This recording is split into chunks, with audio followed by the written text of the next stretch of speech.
दोस्तों एक नए राफाल की डील हुई है भारत की, मरीन रफाल की। 26 एयरक्राफ्ट, 63,000 करोड़।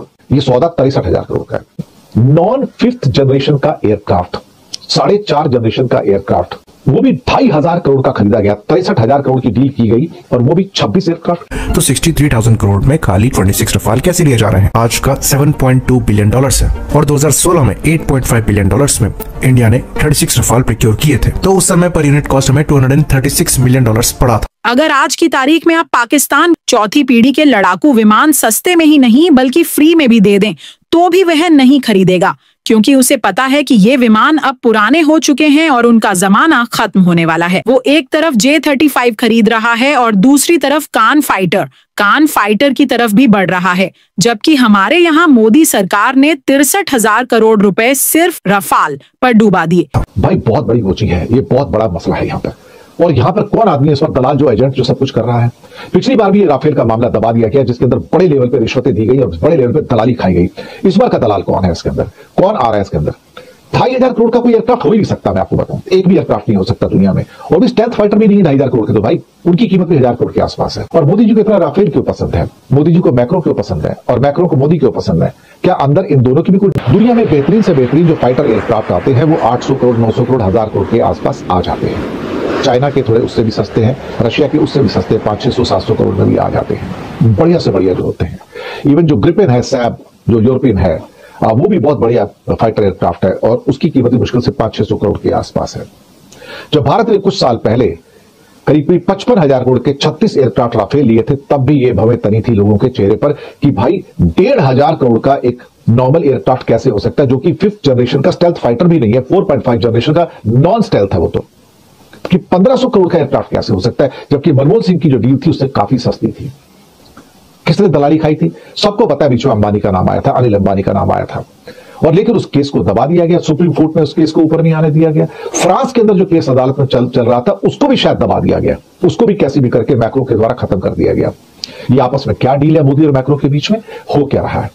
तो वहां पर सुप्रीम कोर्ट ने इसके ऊपर ढक्कन डाल दिया कि नेशनल सिक्योरिटी का एंगल है, नेशनल सिक्योरिटी का एंगल है, हम नहीं बताएंगे। लेकिन सबको पता था 1,500, 1,550 करोड़ का एक एयरक्राफ्ट आया है वो, क्योंकि डील 55,000 करोड़ की थी और 36 एयरक्राफ्ट थे। सबको पता है कि 1,500 करोड़ हो गया, और 1,500 करोड़ का कोई भी एयरक्राफ्ट नहीं था। इवन F-16 भी नहीं था, F-18 भी नहीं था। दुनिया का सबसे जो महंगा एयरक्राफ्ट माना जाता है आज की डेट में, वो 5th जनरेशन का स्टेल्थ फाइटर अमेरिका का F-22 रैप्टर माना जाता है। लेकिन रैप्टर भी करीब 1,000 करोड़ से स्टार्ट होकर 110 मिलियन डॉलर से लेकर 350 मिलियन डॉलर तक जाता है, अलग अलग वर्जन के अंदर। उसमें कुछ एयरक्राफ्ट ऐसे जो अपनी जगह से खड़े खड़े ऊपर आ जाता है, फिर चला जाता है वो, यानी कि अपने आप एयरलिफ्ट हो जाता है, उसे रनवे की जरूरत नहीं पड़ती है। तो कहीं से भी उसको यूज किया जा सकता है, चाहे वो मरीन वर्जन हो या कोई और वर्जन हो।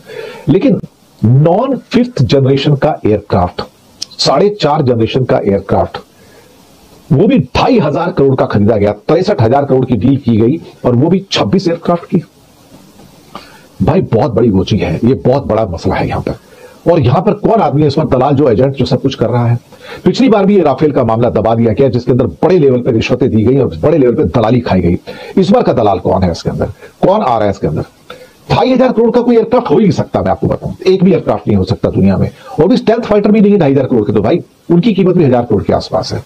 तो मरीन वर्जन का एयरक्राफ्ट, वो भी नॉन स्टेल्थ का, उसकी कीमत 2,500 करोड़ कैसे हो सकती है? देखो ये डील 63,000 करोड़ की है, 63-64,000 करोड़ की है। एयरक्राफ्ट सिर्फ 26 है। आप खुद कैलकुलेटर लीजिए, कैलकुलेट कर लीजिए। 2,500 करोड़ का एयरक्राफ्ट का मतलब है कि इंडिया का सबसे बड़ा डिफेंस स्कैम हो सकता है। ये 64 करोड़ के बोफोर्स के आगे आप सोचो ये कहां का? 63,000 करोड़ का।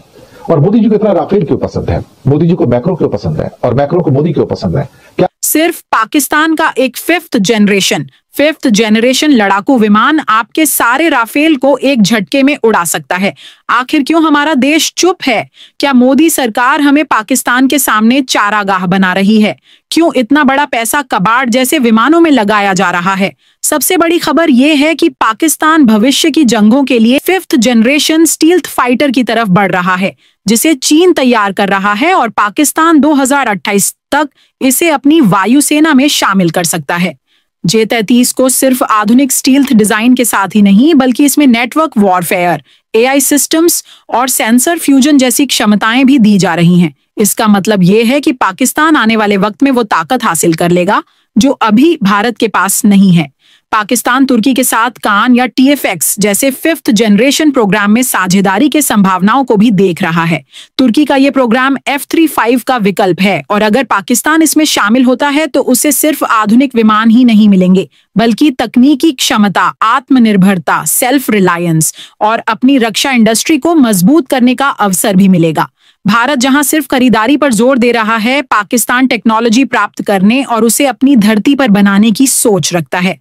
स्टेल्थ टेक्नोलॉजी 5th जनरेशन के विमान रडार पर दिखाई नहीं देते। सेंसर फ्यूजन ये विमान सभी सेंसरों की जानकारी को एक प्लेटफॉर्म पर एकत्र कर तुरंत निर्णय लेते हैं। सुपर क्रूज ये बिना आफ्टर बर्नर के भी आवाज से तेज गति प्राप्त कर सकते हैं। AI इंटीग्रेशन विमान इतने स्मार्ट होते हैं कि खुद ही निर्णय लेने की क्षमता रखते हैं। नेटवर्क सेंट्रिक वॉरफेयर हर विमान दूसरे से जुड़ा होता है, जैसे कि एक क्लाउड वॉरफेयर सिस्टम।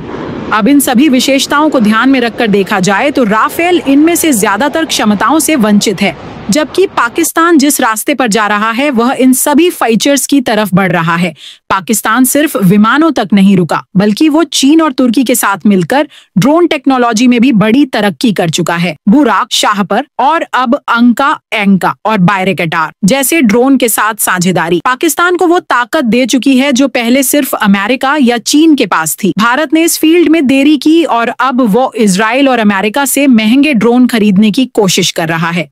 एक तरफ भारत आत्मनिर्भर भारत की बात करता है, दूसरी तरफ फ्रांस, अमेरिका और रूस से महंगे हथियार खरीद रहा है। इस विरोधाभास से साफ पता चलता है कि नीति में दूरदृष्टि की कमी है। कोई दीर्घकालिक योजना नहीं दिखती, बल्कि तात्कालिक राजनीतिक फायदे और रक्षा कंपनियों से संबंधों को ज्यादा महत्व दिया जा रहा है। पाकिस्तान ने अपनी नीति में हमेशा प्रभावशीलता, इफिशिएंसी पर ध्यान दिया है। JF-17 इसका सबसे बड़ा उदाहरण है कि कैसे कम बजट में एक सशक्त लड़ाकू विमान तैयार किया जा सकता है। अब जब पाकिस्तान J-35 या कान जैसे प्रोग्राम्स की ओर बढ़ रहा है, तो ये सिर्फ रक्षा स्तर पर ही नहीं, बल्कि औद्योगिक और तकनीकी उन्नति का भी संकेत है। अब वक्त आ गया है कि भारत की जनता अपनी सरकार से सवाल करे, जो वास्तव में भविष्य की जंगों के लिए जरूरी था, या ये सिर्फ एक राजनीतिक दिखावा, पॉलिटिकल शो ऑफ था। क्या हमने 5th जनरेशन की ओर कदम बढ़ाया या 4थी जनरेशन में ही फंसे रह गए? क्या पाकिस्तान जैसा देश हमसे आगे निकल रहा है? और अगर हाँ, तो हमारी खामोशी कब टूटेगी? ये समय सिर्फ पाकिस्तान या भारत के बीच तुलना का नहीं है, बल्कि भविष्य के लिए निर्णायक निर्णय लेने का समय है। अगर भारत ने अपनी नीति नहीं बदली तो वह पुराने जमाने के हथियारों के साथ नए युग की जंग में उतरेगा, और ये जंग सिर्फ हथियारों से नहीं जीती जाएगी,